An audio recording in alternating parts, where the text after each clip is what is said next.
जिते कले कौन है किसी लोक अच्छा अड़िया आवर्जना कर सकाशे किसी सफासफी चलती जगार ठीक से रक्षणाबेक्षण होती सब बढ़िया कथा मत से सब बढ़िया लगे जगार सुचारू रूपे रक्षणाबेक्षण चलती आ जिन आग भाया बेसी नष्ट होनी धोई होनी किसी क्षति होनी जहाँ ठीक से चलती जगह देखी भारी सुंदर लगे आग धौली एग धौल भितर बहुत फरक जो जानी है कहीदी जो न जानी तंगे मंगेबी आप आर्टिस्ट शुणा जदि मोर किसी मो तरफ किसी भूल हो जाए मुझे किसी भूल कहीदी थाए ताले मत क्षमा करेंगे कहीं प्राय मोर भूल हो जाए है शिव मंदिर को जी आग सातीस्तूपटा दर्शन कर सारी शिव मंदिर दिया से मुंडिया मारिया ठाकुर को तापर तौक जी तले गोटे शिव मंदिर अच्छी बहुत बढ़िया बढ़िया जगह अच्छे आपको देखिए बर्तमान चल जाए शांतिस्तूप दर्शन आज भिडियोटी गोटे मजादार होगा जाऊँगी आज आम जा धौली भिजिट करवा आज आउ चैनल टी सब्सक्राइब कर दिंतु और नोटिफिकेशन बेल टी हिट कर दिंतु आउ लाइक करूँ कमेंट करूँ शेयर करूँ आ भिडियोटी शेष पर्यटन देखूँ आपण मैंने बर्तमान धौली भिडियोटी स्टार्ट करवा चलतु धौली जा पूरा धौली जा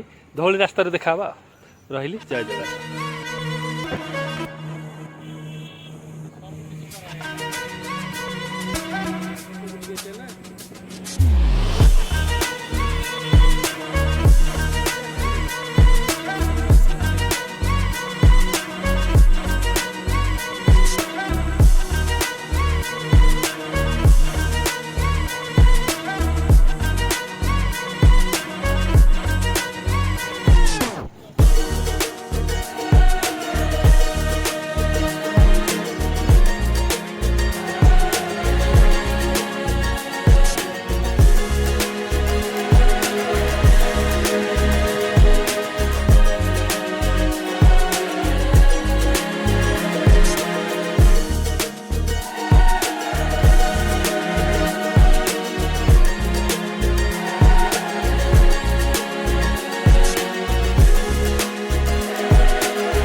जय जगन्नाथ नमस्कार फ्रेंड आपण मानक स्वागत करुँची मो YouTube channel my work and journey ब्राकेटर मीटिंग बर्तमान आम आसिक पहुँची गलु धौली आम शांतिस्तूप पाखे मु चाहूँगी कौन ना आमरी एरिया भितर जिते जगह आपण मानक देखापी छोट मंदिर बड़ मंदिर ये माने जो जगह कि लोक बेसी ब्लॉग कर मुझे चाहूँगी सेमती जगह कहीं बहुत लोग ब्लॉग करेंगे मुझे चाहूँगी किसी लोक जो एमती गोटे गोटे जगह देखी कि बहुत कम लोग ब्लॉग करते मूल ब्लॉग करें सेमती जगह चेष्टा चल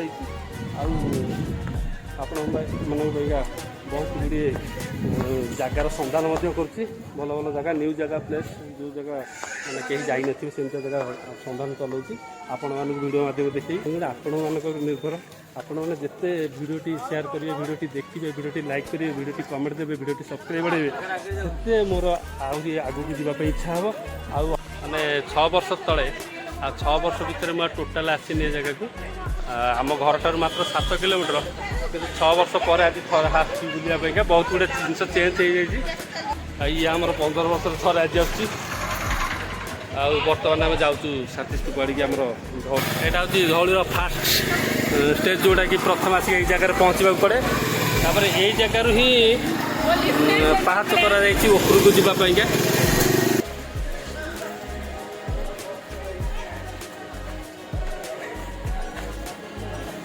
यहाँ पूरा डायरेक्ट शांतिस्तूप पर्यटन पास कर पुणी उपरी जा रास्ता कर हूँ फास्ट मेन रोड यहाँ फास्ट बाट गोटे सेकेंड बाट से अच्छी आम गला सेकेंड बाट जा तलू जा गोटे शिव मंदिर अच्छी बढ़िया शिव मंदिर नई कूल पूरा अच्छी देखिए बढ़िया जगह बहुत गुड़े चेंज चांज कर दि जाइए रास्ता सब जगह दुकान बजार से 3टी 4टी दुकान मात्र ये जगह था आम जो आसलु से बुलाया आसू हाफ पैंट पिंधिक पलि आसू हाफ पैंट हाफ सार्ट पिंधिक पलि आसू ये जगह उपरको आठी आसिक आम कौन कल माने जो काजू बादाम लंका आंब प्रचुर परिमाण में खाऊ साइकेल लेके आसू हूँ आम शांतिस्तूप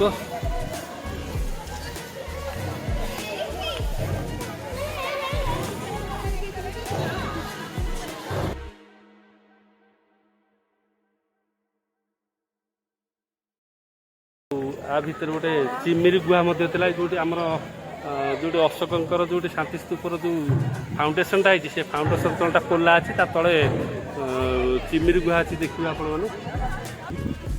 ଏଇଟା ହେଉଛି ଭ୍ୟୁ ପଏଣ୍ଟ। ଏଇଠି ଚିନି କୁମାର ଦେଇ କୋଉଟା କୋଉଟା କୁମାର ଦେଇ ସେପଟ ହେଲା ଇଟିପୁର, ବାଁପଟ ହେଲା ପଳାଶପୁର ଶାସନ ଦେଖିଲୁ। ତାପରେ ଏଇ ଇଟିପୁରର ଡାହାଣ ପଟା ଏପଟକୁ ଗଲା କୁମାର ଦେଇ ହେଲା। ଆଉ ଏଇଟା ଦୋକାନ ଫୋକାନ ବି ବହୁତ ଜାଗା ଖୋଲିଗଲାଣି। ସେପଟେ ଶିବ ମନ୍ଦିରକୁ ରାସ୍ତା ଏଇଟା, ଏଇଟା ଶିବ ମନ୍ଦିରକୁ ରାସ୍ତା, ଦୁଇପଟେ ରାସ୍ତା ଅଛି। ଆପଣ ଏପଟେ ବି ଗଲେ ଯାଇପାରିବେ ଶିବ ମନ୍ଦିର, ସେପଟେ ଯାଇଲେ ଯାଇପାରିବେ, ବୁଲିପାରିବେ। ଏ ଯେଉଁ ଚିମିରି ଗୁହା କହୁଛନ୍ତି, ସେ ଚିମିରି ଗୁହାଟା ଏଇଆଡ଼େ, ମାନେ ପ୍ରବଳ ଚିମିରି। ସେ ଭିତରେ ପଶିଲେ ବହୁତ ଗ୍ୟାସ୍ କରିବ। 15 ବର୍ଷ ତଳର କଥା କହୁଛି, ଏଇଗୁଟା ହିଁ ଚିମିରି ଗୁହା। ଆରି ତଳେ ପ୍ରବଳ ଚିମିରି ଓଳିଥିବେ, ସବୁ ଚାରି ପାଖ ଯାକ ଚିମିରି ଓଳିଥିବେ। ଆଉ ଗୋଟେ ବି ଚିମିରି ନାହାନ୍ତି, କାହିଁକିନା ଯେଉଁ ଚୂନ ଲେପ ଲଗା ହେଇଗଲା। ଆଉ ଚିମିରି ଗୁଡ଼ା ତାଙ୍କର ସ୍ମେଲ୍ ବି ଏପର୍ଯ୍ୟନ୍ତ ଯାଇନି।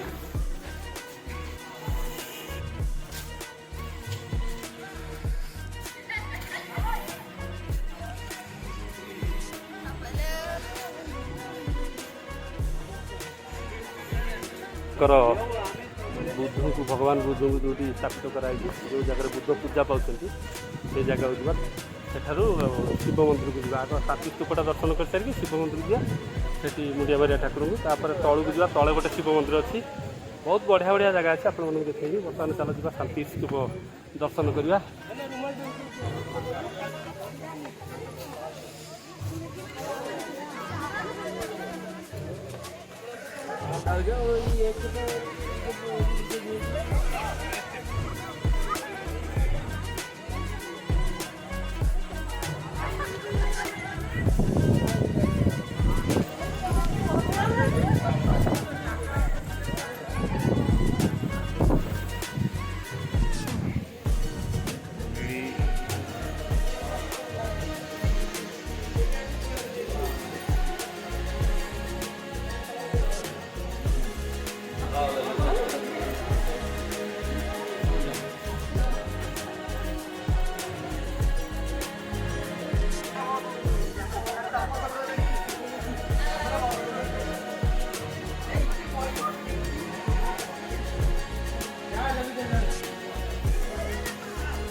এটা ସବୁ ବୁଦ୍ଧଙ୍କର ସବୁ ସେତେବେଳର ସମୟରେ ବୁଦ୍ଧଙ୍କୁ ସେବା କରାଯାଉଥିଲା। ବୁଦ୍ଧଙ୍କର କାର୍ଯ୍ୟକଳାପ ଗୁଡ଼ା ସବୁ ଏଇ ଜାଗାରେ ମୂର୍ତ୍ତି ମାଧ୍ୟମରେ ଦର୍ଶାଯାଇଛି।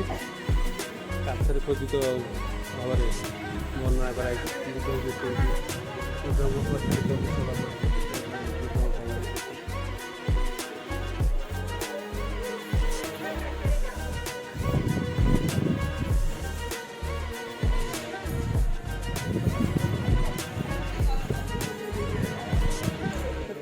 ସିଫା ପୁରା ଦେଖାଯାଉଛି ନା, ସେଇଟା ଯେଉଁ ଦେଖାଯାଉଛି ପୁରା ସିଫା କୌଶଲାଗାଙ୍ଗ ଯେଉଁଟା କହନ୍ତି, ମାଛ ଚାଷ ଗବେଷଣା କେନ୍ଦ୍ର। ଆଚ୍ଛା ବନ୍ଧୁ, ଆପଣମାନେ ଜାଣିଛନ୍ତି କି ଏହି ଧଉଳି ମୁଣ୍ଡିଆ ଉପରେ କାହିଁକି ଶାନ୍ତିସ୍ତୂପର ନିର୍ମାଣ କରାଯାଇଥିଲା? ବୌଦ୍ଧଙ୍କର ଶାନ୍ତିସ୍ତୂପ। ଏହାର କାରଣ ହେଲା, ଯେତେବେଳେ ଅଶୋକ ସମ୍ରାଟ ମଗଧର ରାଜା ଥିଲେ, ସେ କଳିଙ୍ଗକୁ ନିଜ ଅଧୀନରେ ନେବା ପାଇଁ କଳିଙ୍ଗ ସହିତ ଯୁଦ୍ଧ କରିଥିଲେ। ଏହି କଳିଙ୍ଗ ଯୁଦ୍ଧରେ 1 ଲକ୍ଷ ସୈନିକମାନଙ୍କର ବା ସେନାଗଣଙ୍କର ମୃତ୍ୟୁ ହୋଇଥିଲା ଏବଂ 1.5 ଲକ୍ଷ ଆହତ ହୋଇଥିଲେ। ଏହି ଆହତଙ୍କ ମଧ୍ୟରେ ପ୍ରାୟ ଆମ ସାଧାରଣ ଲୋକ ମଧ୍ୟ ଥିଲେ ଏବଂ ଏହି ଯୁଦ୍ଧ ଖ୍ରୀଷ୍ଟପୂର୍ବ 261ରେ ଏହି ଦୟା ନଦୀର ଗର୍ଭରେ ବା କଳିଙ୍ଗ ସେନାମାନଙ୍କ ସହିତ ମଗଧର ରାଜା ଅଶୋକ ଯୁଦ୍ଧ କରିଥିଲେ ଏବଂ ଏହି ଦୟା ନଦୀକୁ ସେ ରକ୍ତ ନଦୀରେ ପରିଣତ କରିଦେଇଥିଲେ। ସେଥିପାଇଁ ରକ୍ତ ନଦୀଟି ଲାଲ ରଙ୍ଗରେ ପରିଣତ ହୋଇଯାଇଥିଲା। ଏହି ଦୟା ନଦୀକୁ ରକ୍ତ ନଦୀ ମଧ୍ୟ କୁହାଯାଏ। ଯଦି ସାଧାରଣ ଲୋକ, ସେମାନେ ବି ଚାହୁଁନଥିଲେ କଳିଙ୍ଗ ଆମ ହାତରୁ ଖସି ମଗଧରେ ମିଶି ବୋଲି, ସେମାନେ ବି ଯୁଦ୍ଧରେ ଯୋଗ ଦେଇଥିଲେ ସେମାନଙ୍କ ସହିତ। ସେତେବେଳେ ତ ଆମ କଳିଙ୍ଗ ରାଜ୍ୟ ରାଜା ଶାସନ ନଥିଲା, ସିଏ ଥିଲା ସର୍ଦ୍ଦାରମାନଙ୍କ ଦ୍ୱାରା ସେନା ଶାସନ ଥିଲା, ସେନାଧ୍ୟକ୍ଷମାନଙ୍କ ଦ୍ୱାରା ଶାସନ ହେଉଥିଲା। ସେଥିପାଇଁ ସେମାନେ ମଧ୍ୟ ଚାହୁଁନଥିଲେ କଳିଙ୍ଗ ଆମ ହାତରୁ ଖସିବ ବୋଲି। ସେଥିପାଇଁ ସେ ମଧ୍ୟ ଅଶୋକ ସହିତ ଯୁଦ୍ଧ କରିଥିଲେ ଏବଂ 1.5 ଲକ୍ଷରୁ ଅଧିକ ଲୋକ ଆହତ ହୋଇଥିଲା, 1 ଲକ୍ଷ ଲୋକ ମୃତ୍ୟୁବରଣ କରିଥିଲେ। ଏହି ଦୟା ନଦୀର ଗର୍ଭରେ ବା ରକ୍ତ ନଦୀର ଗର୍ଭରେ ଆହତ ହୋଇଥିବା ପ୍ରତ୍ୟେକ ବ୍ୟକ୍ତିମାନଙ୍କର ଚିତ୍କାରର ସ୍ୱର ଏବଂ ଶିଶୁମାନଙ୍କର କ୍ରନ୍ଦନର ସ୍ୱର ଅଶୋକକୁ ଅଧୀର କରିଦେଇଥିଲା। ଯାହାଫଳରେ ଅଶୋକ ଏହା ସହିପାରିନଥିଲେ ଏବଂ ପ୍ରଥମ ଥର ପାଇଁ ସେ ନିଜକୁ ଭିକ୍ ମନେ କରିଥିଲେ ଏବଂ ଏଇଟା ତାଙ୍କର ଶେଷ କଳିଙ୍ଗ ଥିଲେ ତାଙ୍କର ଶେଷ ଯୁଦ୍ଧ ଏବଂ ସେ ଖଡ଼ଗକୁ ଫିଙ୍ଗି ଦେଇଥିଲେ। ଏହାଫଳରେ ସେ ନିଜକୁ ଦୋଷୀ ସାବ୍ୟସ୍ତ କରିଥିଲେ ଏବଂ ନିଜକୁ ସୁଚାରୁ ରୂପେ ଗଢ଼ିବା ପାଇଁକା ଏବଂ ଧର୍ମାଶୋକରୁ ଚଣ୍ଡାଶୋକରୁ ଧର୍ମାଶୋକରେ ପରିବର୍ତ୍ତନ କରିବା ପାଇଁକା ସେ ଗୌତମ ବୁଦ୍ଧଙ୍କ ସାହାରା ନେଇଥିଲେ ଏବଂ ସେ ଚଣ୍ଡାଶୋକରୁ ଧର୍ମାଶୋକ ମଧ୍ୟ ପରିଣତ ହୋଇଥିଲେ। ଏବଂ ଗୌତମ ବୁଦ୍ଧଙ୍କ ସ୍ମୃତିରେ ସେ ଏହି ଧଉଳିର ଉପର ସ୍ଥାନରେ ବା ଉପର ଭାଗରେ ସେ ଶାନ୍ତି ସ୍ତୂପର ନିର୍ମାଣ ମଧ୍ୟ କରିଥିଲେ ଏବଂ ସେ ନିର୍ମାଣ କରିସାରିବା ପରେ ସେ ଶାନ୍ତ ଏବଂ ସରଳ ରୂପରେ ଜୀବନଯାପନ କରିଥିଲେ।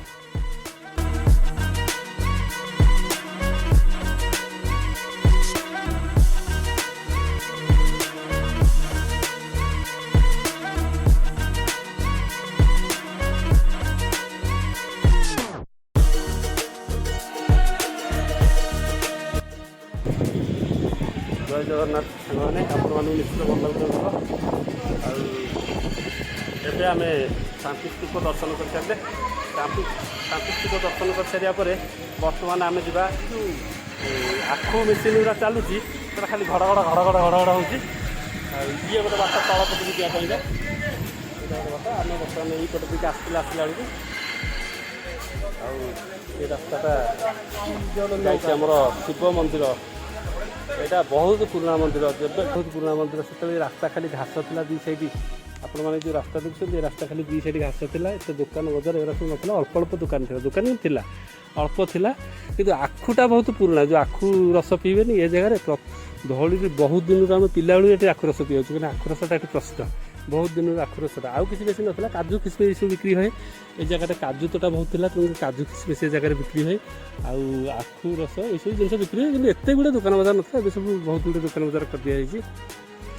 ଆଉ ଯିବା ଟିକେ ଶିବ ମନ୍ଦିର ଭିତରୁ। ଶାନ୍ତିସ୍ତୂପର ଦର୍ଶନ ସରିଲା, ଏବେ ଶିବ ମନ୍ଦିର ଭିତରୁ ଟିକେ ଯିବା। ଶିବ ମନ୍ଦିର ଶିବ ବାବାଙ୍କ ଦର୍ଶନ ଟିକେ କରିବା। ଆଉ ଏଇଟା ହେଉଛି ଧବଳେଶ୍ୱରଙ୍କ ମନ୍ଦିର, ନାରାୟଣ ମନ୍ଦିର, ଲକ୍ଷ୍ମୀ ନାରାୟଣଙ୍କର।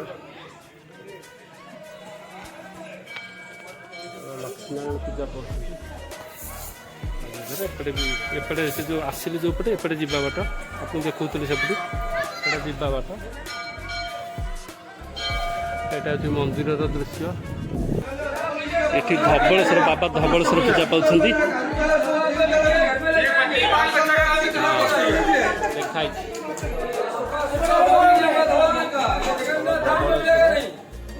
काम करने के लिए आया, धर्म का तो प्रसाद लेना चाहिए। बच्चा का नाम इतना बड़ा काम करवाया है, पत्रिका का दिया जाएगा। ये लो भैया प्रसाद देख लीजिए, प्रसाद देख।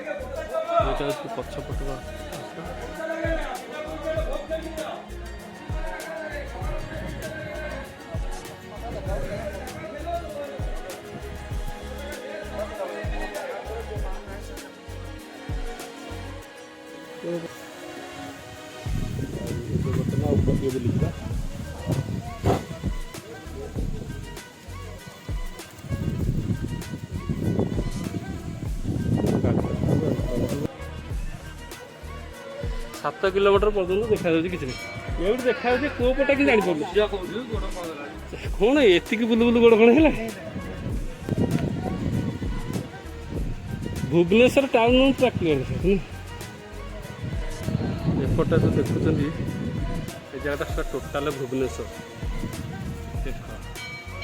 जो आपण मैंने बोधे पूरा भुवनेश्वर ये जर्नी करदे टोटाल देखा उपरक जा विजु पट्टनायक एयरपोर्ट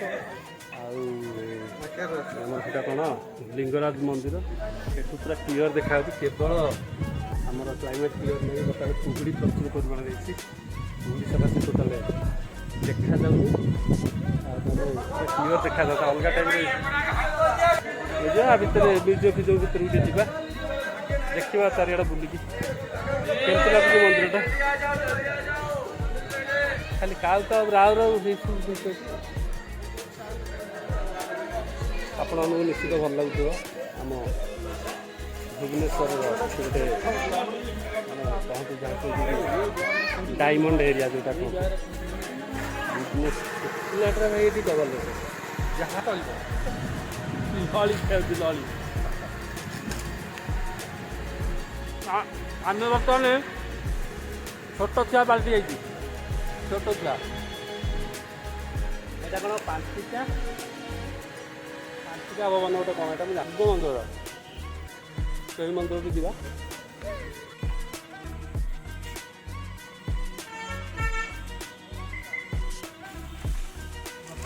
ଗାଡ଼ି ବାହାରିଲା ଆସ ବସ ଆସିକି ଏଣ୍ଟ୍ରି କରିବ ଗାଡ଼ି ବାହାର କରିଦେଇକି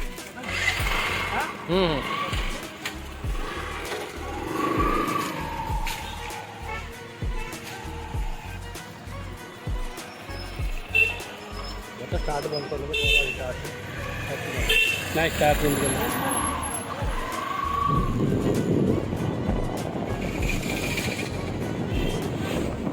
हाँ जीवा बस इे कटुआ पड़ा कहीं जाब आम जा इे ना पुणी गाड़ी आस आम जा मंदिर टी दया नदी कूल को जा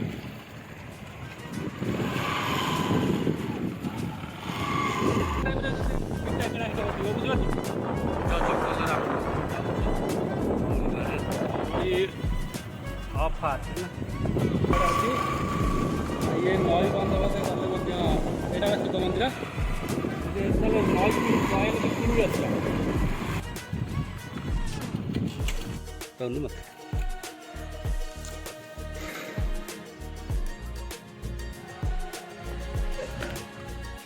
ଏଇଟା ହେଉଛି ସେଇ ଦୟା ନଦୀ ଯେଉଁ ଦୟା ନଦୀ ରକ୍ତ ନଦୀରେ ଦିନେ ପରିଣତ ହେଇଥିଲା ଏଇଟା ସେଇ ଦୟା ନଦୀ आमर कुआखाई नदी शाखा यहाँ दया नदी दी भाग हो गोटे है भार्गवी आ गोटे है दया यही दयापुर गोटे नुआ ब्रिज हो भुवनेश्वर को बर्तमान आम जो बुली बुली आसे धौली पटे देकी धौली गाँ पटे देकी बुलिक आसे धौलीगिरी बर्तमान यहाँ सर्ट बाट हो डायरेक्ट ये बोटिंग होता माने पिला माने खेलिया बहुत बढ़िया प्लेस आपण मैंने आसती भुवनेश्वर जो आसुँच खंडगिरी उदयगिरी बुलवा सहित नंदनकानन ये सब बुलवा सहित लिंगराज मंदिर बुलवा सहित धौली भी टे बुलतु धौली भी बढ़िया जगह बढ़िया प्लेस आपण मैंने जो आप खाली धौली शांति स्तूप बुलिकी पलाउं तले एमती बढ़िया बढ़िया मंदिर अच्छी बढ़िया बढ़िया प्लेस अच्छी आपण मैंने जापर थे पाखापाखि लोक सब जानते दूर दूरांत जो मैंने आसुँच कहीं जापारती ये जगह आसब बाबा दर्शन कर भितर गोटे जा बाबा दर्शन टे कर यहाँ बैरागेश्वर शिव लिंग भल मंदिर ये भी बहुत पुराना काल मंदिर लिंगराज मंदिर जो समय से समय मंदिर ये मंदिर प्रबल उस्तगत फस्तगत हो सारा श्री गणेश देख मूषिक आग सामने आग मूषा मूषिक को दर्शन करूँ ये मूषिक ये श्री गणेश बाबा गणपति बापा मोरिया जय गणेश देवा शिव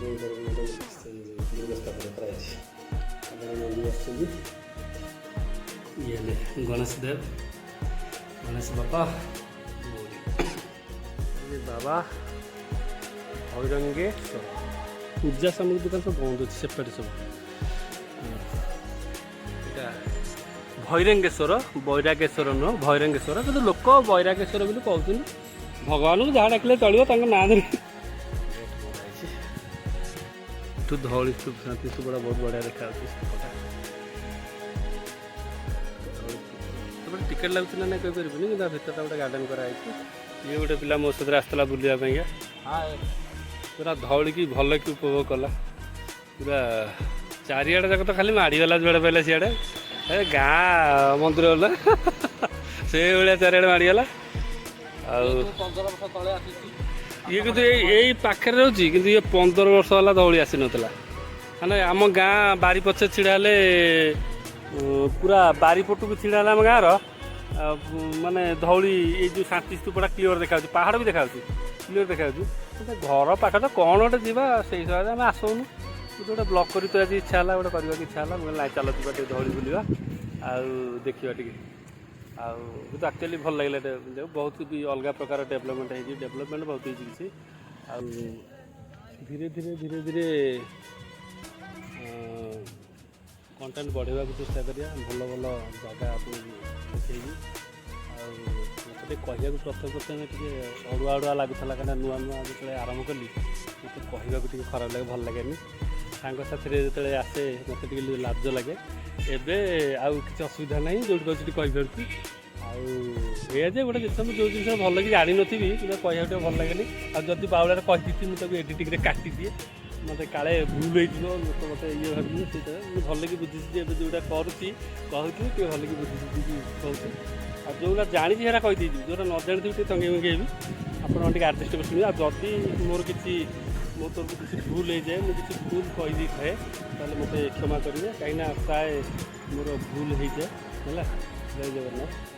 ଆଉ ଆମର ଶାନ୍ତି ସ୍ତୂପରୁ ତଳକୁ ଗଡ଼ି ଆସିଲା ବେଳକୁ ଏସବୁ ପାଦଦେଶ ତଳ ଜାଗା ସବୁ ଆମର ଧଉଳି ପାହାଡ଼ର ଏସବୁ ପାର୍କ ଗୁଡ଼ାକ ସାଇଟ୍ ଗୁଡ଼ା ସବୁ ଏମିତି ପାର୍କ କରାଯାଇଛି। ଆଉ ଛୋଟ ଛୋଟ ରାସ୍ତା ସବୁ କରାହେଇଛି ଚାରିପାଖ ଯାକ ବୁଲିବା ପାଇଁକା। ବଢ଼ିଆ ଜାଗା।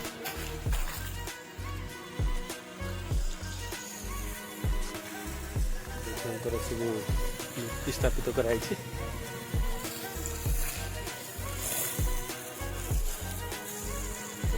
ମୁଁ ଆସିଥିଲି ଯେ ସେତେବେଳେ ବୁଲିବା ପାଇଁକା, ମାନେ ଏଗୁଡ଼ିକ ଦେଖିନଥିଲି। କେବେ ହେଇଛି କି ଏଇଟା ବହୁତ ପୁରୁଣା, ମାନେ ପୁରୁଣା କାଳରୁ ରହିଛି, ଏଇଟା ମୁଁ ଜାଣିନି।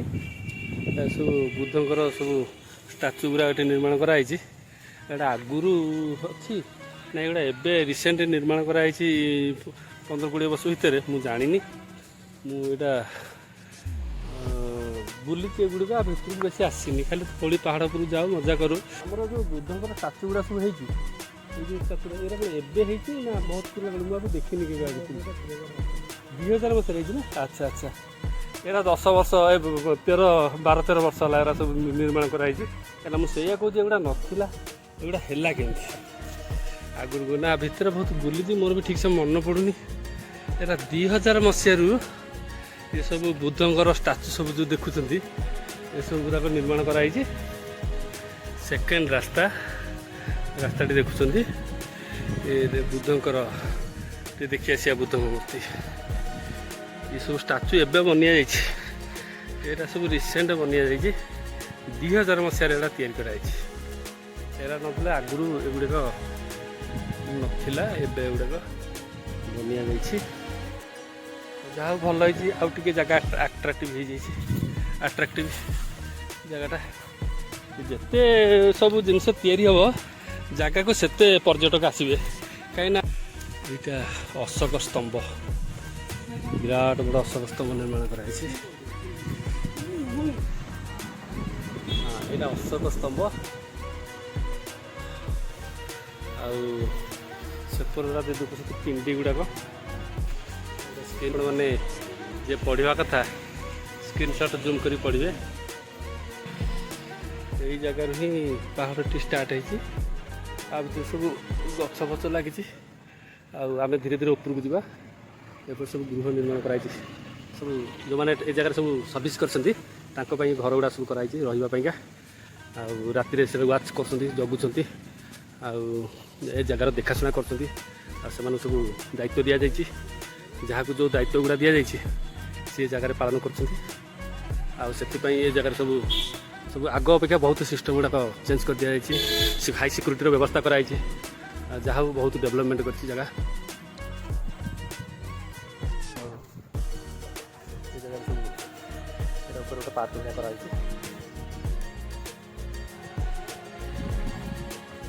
ଏଇଟା ହେଉଛି ଧଉଳି, ଏଠି ଗୋଟେ ପାର୍କର ବ୍ୟବସ୍ଥା କରାଯାଇଛି। ଭଲ ଲାଗୁଛି।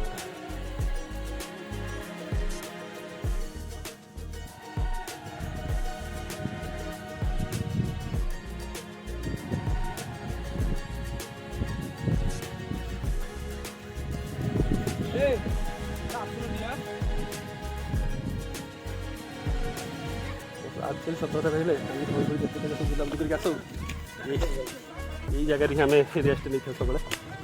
ଆଉ ଏଇ ଜାଗାଟା ଆମ ପାଇଁ ଗୋଟେ ଭଲ ଲାଗେ। ଏ ଯେଉଁ ଅଧା ହାତୀ ଦେଉଛନ୍ତି କି ପାହାଡ଼ଟା କଟା ଯାଇ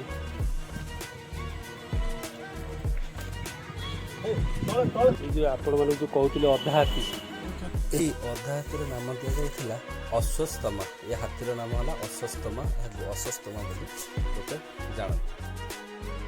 ଏବଂ ଏହି ଛୋଟିଆ ପାହାଡ଼ଟିର ନାମ ଅଶ୍ୱସ୍ତମା ପାହାଡ଼ ବୋଲି ନାମକରଣ କରାଯାଇଛି। ଅସୁବିଧା ନାହିଁ। ଆପଣ କ'ଣ ହାଏ କରିଦେବେ? ହାଏ, ନା କ'ଣ ଝିଅ? ଆରତୀ କ'ଣ? ଆରତୀ ଗୌଡ଼ ନା? ଯାହା ହଉ ଝିଅ ବହୁତ ସ୍ମାର୍ଟ ଅଛି।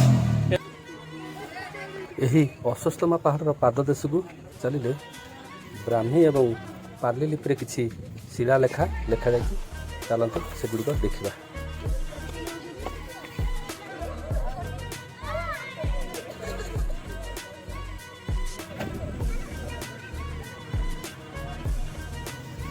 ଏସବୁ ଘର ଗୁଡ଼ା କ'ଣ ପାଇଁ କରାଯାଇଛି ମୁଁ ଜାଣିନି।